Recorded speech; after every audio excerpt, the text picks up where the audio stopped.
श्री स्वामी समर्थ. आपल्या आसपास अनेक झाडे असतात, पण एक असे झाड आहे ज्याला आपल्या धर्मात अत्यंत पवित्र मानले जाते.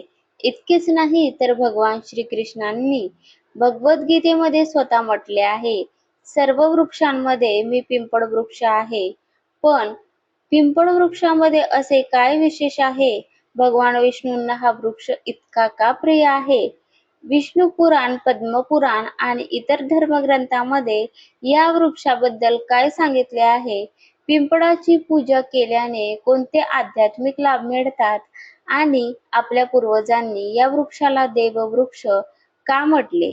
आजच्या या व्हिडिओमध्ये आपण पिंपळ वृक्षाचे धार्मिक महत्त्व, पुराणामधील कथा, भगवान विष्णूशी असलेला संबंध आणि या पवित्र वृक्षाची सुंदर शिकवण अगदी सोप्या भाषेत जाणून घेणार आहोत. म्हणून हा व्हिडिओ शेवटपर्यंत नक्की पहा, कारण कदाचित आज तुम्हाला पिंपळ वृक्षाबद्दल अशी काही माहिती मिळेल जी तुम्हाला याआधी कधीच ऐकली नसेल. म्हणून हा व्हिडिओ शेवटपर्यंत नक्की बघा. चला तर मग जाणून घेऊया भगवान विष्णूंना प्रिय असलेल्या पवित्र पिंपळ वृक्षाचे अद्भुत महत्त्व. आज आपण आपल्या हिंदू धर्मात अत्यंत पवित्र मानल्या जाणाऱ्या या पिंपळ वृक्षाचे महत्त्व जाणून घेणार आहोत. पिंपळ हा फक्त एक साधा वृक्ष नाही, तर तो श्रद्धा, भक्ती, सेवा, त्याग आणि भगवान विष्णूच्या कृपेचे प्रतीक मानला जातो. आपल्या वेदांमध्ये, पुराणांमध्ये आणि भगवद्गीतेमध्ये पिंपळ वृक्षाचे विशेष महत्त्व सांगितले आहे. भगवद्गीतेच्या 10व्या अध्यायात भगवान श्रीकृष्ण अर्जुनाला आपल्या विभूती सांगताना म्हणतात, सर्व वृक्षांमध्ये मी अश्वत्थ म्हणजेच पिंपळ वृक्ष आहे. भगवान स्वतः ज्या वृक्षाला आपले स्वरूप म्हणतात, त्या वृक्षाचे महत्त्व किती महान असेल याची आपण कल्पना करू शकतो. पिंपळ वृक्षाला संस्कृतमध्ये अश्वत्थ असे म्हणतात. हा वृक्ष अनेक शेकडो वर्षे जगतो. उन्हाळा असो, पाऊस असो किंवा थंडी असो, तो सर्वांना सावली देत राहतो. हजारो पक्षी त्यांच्यावर घरटी बांधतात. अनेक जीवजंतूंना तो आधार देतो. कोणताही भेदभाव न करता तो सर्वांचे पालन करतो. म्हणूनच आपल्या पूर्वजांना या वृक्षामध्ये पालन करता भगवान विष्णूचे स्वरूप दिसले. विष्णू पुराणामध्ये भगवान विष्णू हे संपूर्ण सृष्टीचे पालन करणारे देव आहेत असे सांगितले आहे. जसे भगवान विष्णू सर्व जीवांचे रक्षण करतात, तसेच पिंपळ वृक्षही अनेक जीवांना आधार देतो. म्हणून अनेक ठिकाणी पिंपळामध्ये भगवान विष्णूचा वास मानला जातो. एक प्राचीन कथा सांगितली जाते. एकदा देवतांनी भगवान विष्णूंना विचारले की, प्रभू, कलयुगात लोकांना तुमची कृपा सहज कशी मिळेल? तेव्हा भगवान विष्णूंनी सांगितले की, जे भक्त श्रद्धेने पिंपळ वृक्षाची सेवा करतील, त्याला पाणी घालतील, त्यांची पूजा करतील आणि माझे स्मरण करतील, त्यांच्यावर माझी विशेष कृपा राहील. म्हणूनच आजही अनेक भक्त पिंपळाला पाणी अर्पण करतात, प्रदक्षिणा घालतात आणि विष्णूचे नामस्मरण करतात.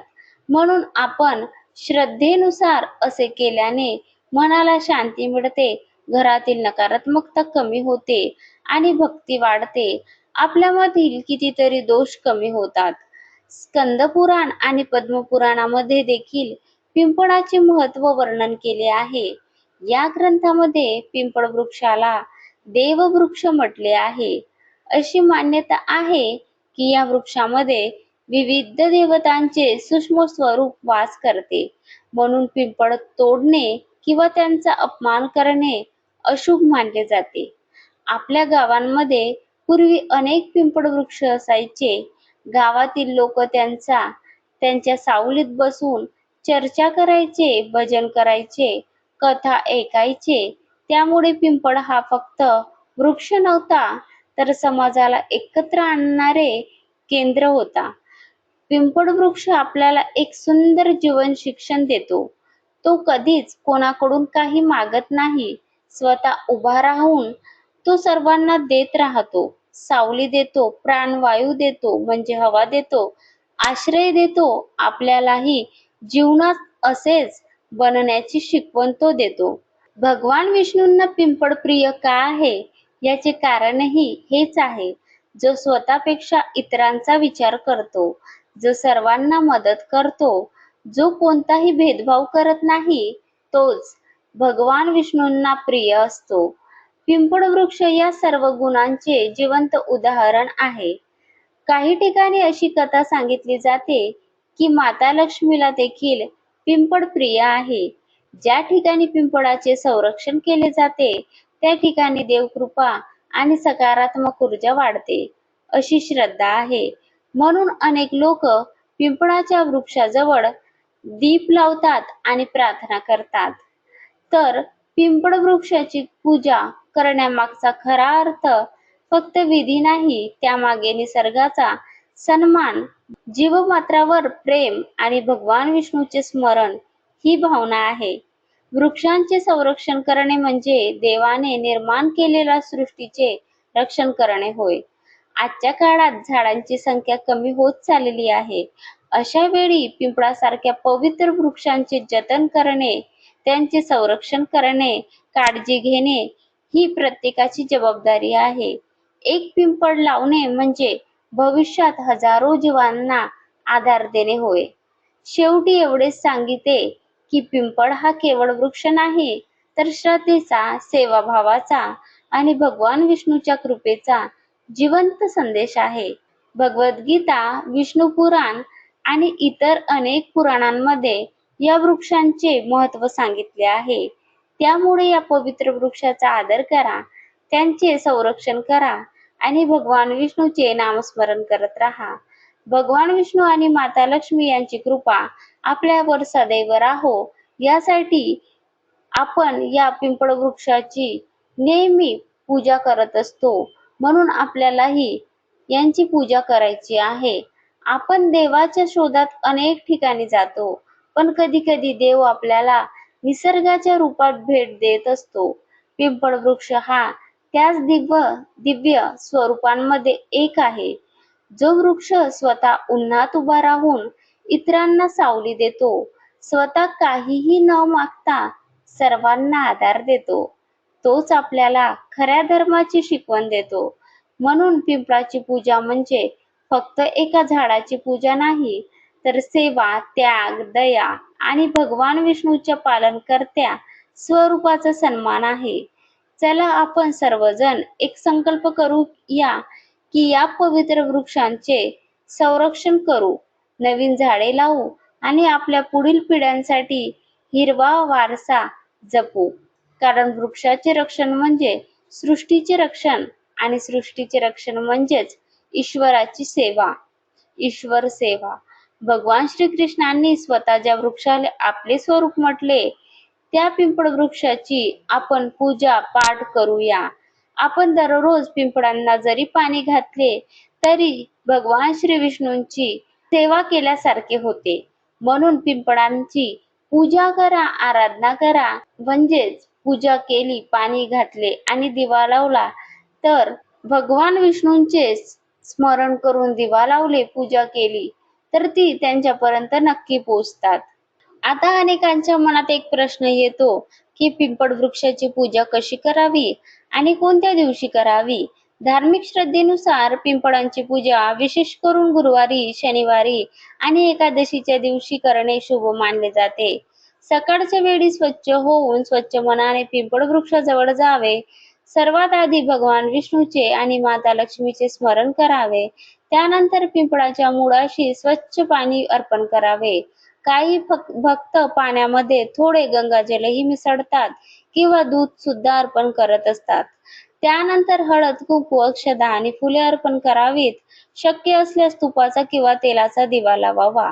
नंतर श्रद्धेने पिंपळ वृक्षाला प्रदक्षिणा घालावी. अनेक ठिकाणी 7, 11, 21 प्रदक्षिणा घालण्याची प्रथा आहे. प्रदक्षिणा घालताना ओम नमो भगवते वासुदेवाय किंवा श्री विष्णवे नमः या मंत्राचा जप करावा.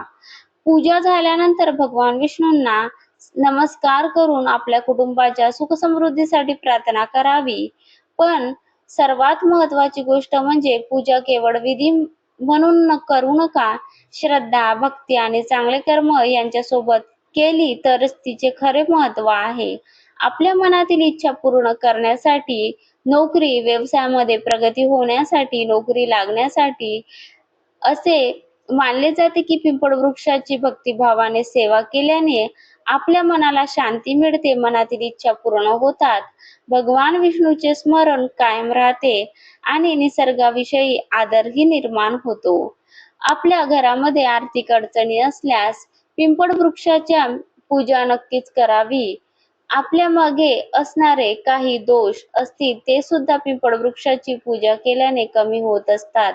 पिंपळ वृक्षाची पूजा केल्याने पितृदोष सुद्धा कमी होत असतात. आपल्या कुंडलीमधील जर शनी दशा असेल तर पिंपळाची पूजा दर शनिवारी करावी. दर शनिवारी तुपाचा दिवा जरी लावून पिंपळ वृक्षाजवळ लावला तर त्याचा आपल्याला खूप चांगला अनुभव येणार आहे. कारण पिंपळाची पूजा म्हणजे केवळ एक झाडाची पूजा नाही, तर सृष्टीचे पालन करणाऱ्या भगवान विष्णू प्रति कृतज्ञता व्यक्त करण्याचा एक सुंदर मार्ग आहे. म्हणून पिंपळाची पूजा आपल्या मनातील इच्छा पूर्ण करण्यासाठी सुद्धा करावी. ही माहिती आवडल्यास व्हिडिओला एक लाईक करा आणि तुमचे काही प्रश्न असतील तर कमेंटमध्ये नक्की सांगा. श्री स्वामी समर्थ. जय जय स्वामी समर्थ.